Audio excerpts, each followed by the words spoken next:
Fala galera, nós estamos começando hoje um quadro que se chama Talks. São pequenos quadros de 15 minutos onde a gente conta um pouquinho sobre os autores da editora Newcastle. Se você ainda não conhece o nosso perfil, comece a seguir no Instagram. E a convidada de hoje é Laís Augusto, essa mulher incrível que escreveu o livro A Caçadora. Gente, misterioso, né? Eu também estou curiosa para conhecer ela. Quem é ela? Laís Augusto. Boa tarde, Rafa, tudo bem? Seja muito bem-vinda no nosso canal. Obrigada. Uma honra estar aqui também, poder contar a minha história através da Newcastle, né, da editora, e está sendo um momento foi no momento que escrevi esse livro, num momento bem desafiador, e consegui colocar para fora e levar a minha mensagem. Eu vi que no seu livro, assim, tem uma frase, eu vou ler ela aqui, que eu achei bem forte. Porque o que se caça na infância, muitas vezes, continua sangrando a vida inteira. É forte essa frase, eu acho que é bem profunda. Eu queria que você explanasse um pouco mais da sua história, da sua essência, como foi essa virada na tua vida, para você se tornar essa mulher forte que você é hoje.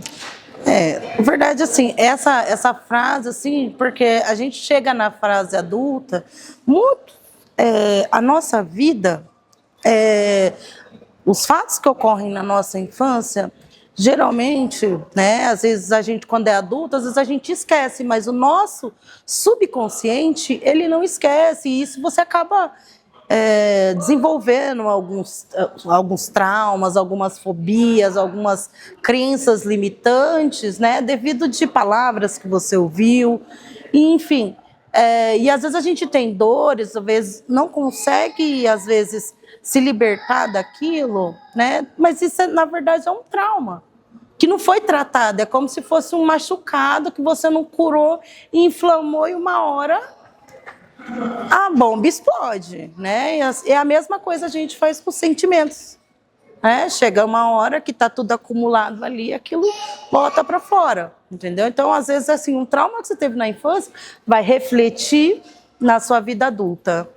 Isso até a ciência já diz, né? Então, muitos psicanalistas começam a tratar na onde? Na infância, quando era criança.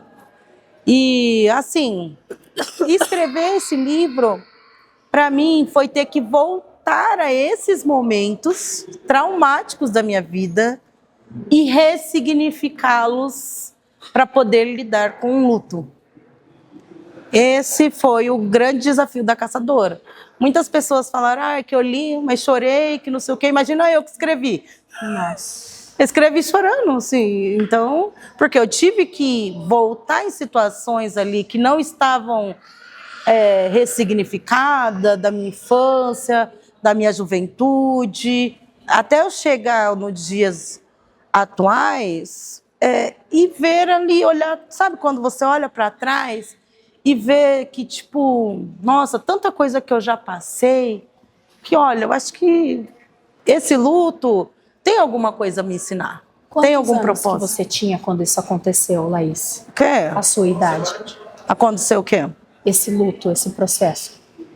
Na verdade, esse processo foi constante. Desde que eu me entendo por gente, desde os 3 anos de idade até o último golpe que foi até 2024. Então, eu escrevo o livro, A Caçadora, começa desde criança.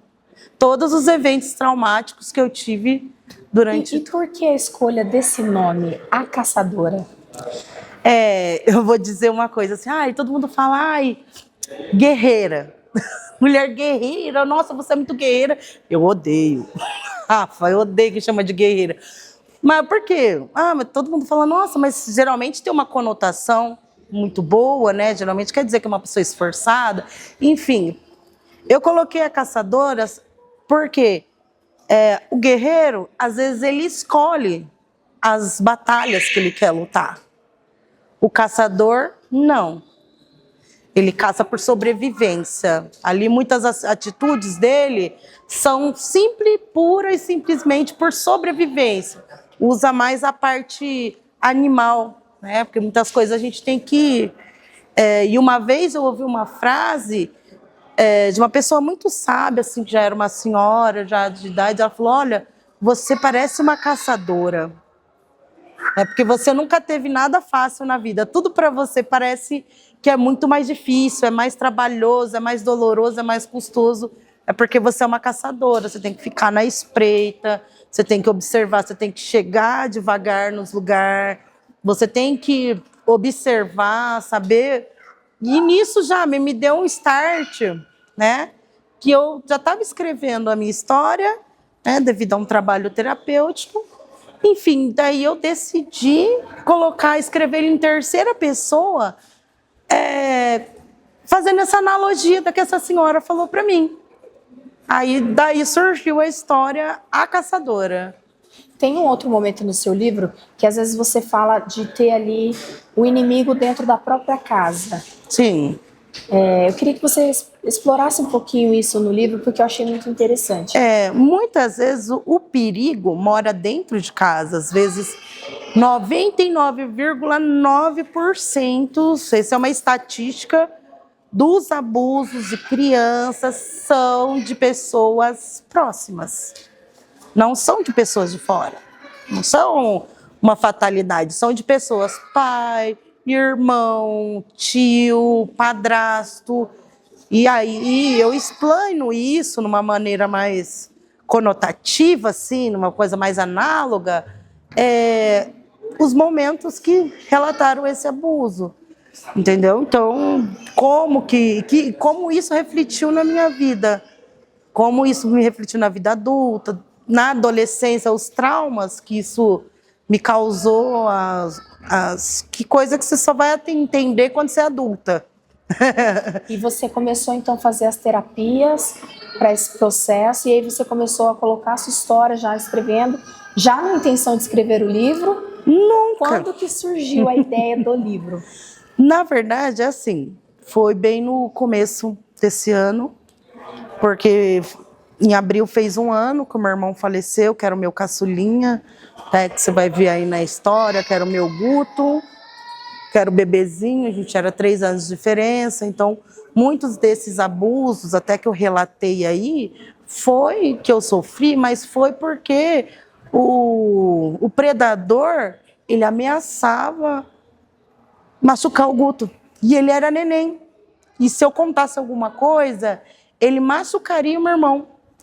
Então eu me calei, muitas vezes eu me calei para protegê-lo.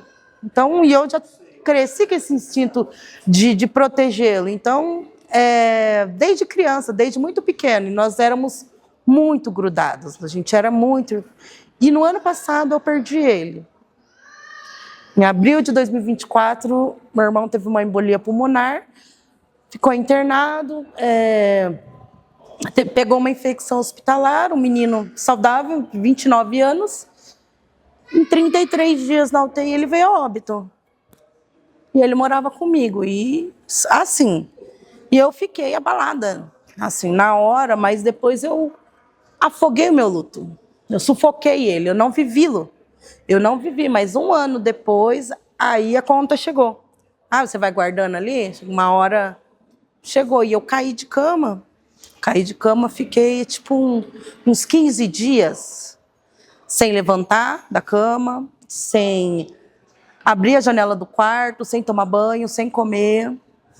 Meu escritório pegando fogo lá e a minha sócia tendo que, né, resolver as outras questões, os outros advogados, assim, porque eu não estava em condição. A minha irmã desesperada em casa, fazia de tudo para me levantar do quarto, mas eu já não levantava mais.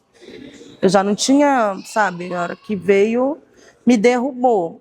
E nisso, eu estava sem terapia, eu já fazia, só que a minha terapeuta, ela parou de atender.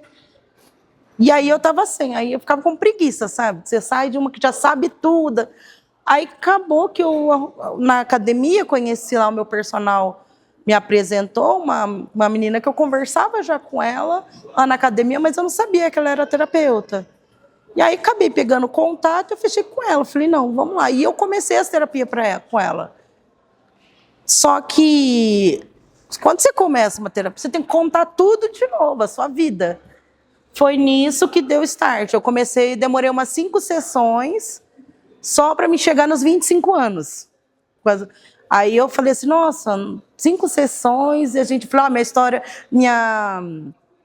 minha história dá um livro. Aí ela pegou, ótimo, dá mesmo, Laís, eu quero que você escreva, me traz na próxima sessão. E aí eu fui lá e escrevi, né? Comecei a escrever em primeira pessoa, depois me lembrei desse start lá da A Caçadora e eu comecei a fazer essa analogia, porque ela falou que era para mim colocar aquilo que eu estava sentindo da maneira que tivesse, que a minha expressão fosse ali na escrita, fosse aquilo que eu realmente tivesse sentido daquele momento, das coisas que eu tinha dito para ela. E aí, nisso foi. Laís, você contou aqui para nós que na época que os abusos aconteciam, você não contou para ninguém porque você tinha medo que acontecesse com seu irmão, porque ele te acuava ali, de alguma forma te chantageava. Se não fosse essa a razão, você acha que você teria algum acolhimento de algum parente próximo que acreditaria na sua palavra? Claro, e tive também, tive sim. Tive a minha avó, que Deus a tenha, foi ela, assim, eu relato no livro também, que quando ela descobre, ela toma sérias atitudes, né? Eu tenho a minha tia, né, que está aí relatado como tia Branca, que realmente não só me acolheu, tanto que a partir dos 9 anos, quando eu saí da casa da minha mãe, eu fui morar com os meus tios, né? Então, que era minha madrinha, então que era uma irmã da minha mãe. E nisso eles me acolheram mesmo, sim, de ponto que, mais de 30 anos atrás, uns 15 anos atrás, e esse tipo de crime não era muito comunicado. Não era comunicado, isso aí não era visto como uma coisa boa. Entendeu? A gente denunciar, né? Hoje em dia a gente tem essa cultura de essa informação, esse acesso maior, mas naquela época não. Mas mesmo contra todos os princípios, a minha tia e o meu tio me levaram na polícia, fizeram o corpo de delito, fez com que fizessem justiça por mim, entendeu? Então sou muito grato a eles, porque eles me acolheram. Mas naquela situação, quando eu era muito pequena, então não tinha muito... Laís, você nesse lugar de fala, de uma pessoa que passou por isso, como que isso interferiu nos seus relacionamentos no futuro? Interferiu muito? Como que foi a sua vida nos seus relacionamentos? Assim, eu tive esses traumas, assim... eu acho que muito em questão de autoestima, em senso de merecimento, de capacidade, sabe? Porque eu achava que vou dizer assim, que sempre, nunca poderia, você chegasse, antes eu tinha isso, você chegasse a mim, se você quisesse ser minha amiga, se você quisesse conversar comigo, eu tinha que te dar alguma coisa. Entendeu? Eu tinha que ser útil para você de alguma forma. E se eu dissesse não para você, pode ser que você não tinha dificuldade de falar não. Não quero, não vou. E também, assim, sabe, aquela síndrome da salvadora, que eu tenho que salvar, eu tenho que estar lá disponível, eu tenho, mesmo que isso me machuque, mesmo que isso não me faça bem. Enfim, esse foi o grande desafio, assim, né? Mesmo... Na adolescência, graças a Deus, assim, morei com a minha tia, tenho meus primos, assim, que são os meus irmãos, né? Até os 18 anos eu morei com a minha tia. Daí, então, segui minha vida sozinha. Deu para ver que a Laís é uma mulher caçadora. Lutou a vida toda para superar os seus traumas. Eu já vou deixar aqui o convite para você, para que você vá no nosso podcast, para a gente fazer uma gravação completa. Com muito prazer. prazer. Um pouco mais da sua história de vida, que eu tenho certeza que vai fortalecer muitas mulheres. Eu gostaria de pedir para você, olhando para a câmera, deixar aquela mensagem que está no seu coração agora, para a gente fazer o fechamento do nosso Talks. Muitas vezes a gente passa por alguns momentos na vida, algumas pessoas nos ferem, nos machucam. E assim, a vida, ele traz tudo, traz no seu tempo, a cada semente o seu fruto, né? E só que planta uma coisa diferente. Se você tiver a oportunidade de se vingar de alguém que te machucou, que te feriu, eu vou te dar um conselho. A maior vingança é o perdão. A maior vingança é você não se tornar aquilo que te feriu. É você florescer, mesmo que a circunstância tenha dito tudo ao contrário. Você pode.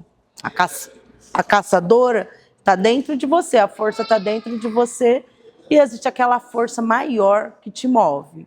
A maior vingança é não se tornar aquilo que te feriu. É isso aí, galera. E até a próxima. Tchau, tchau.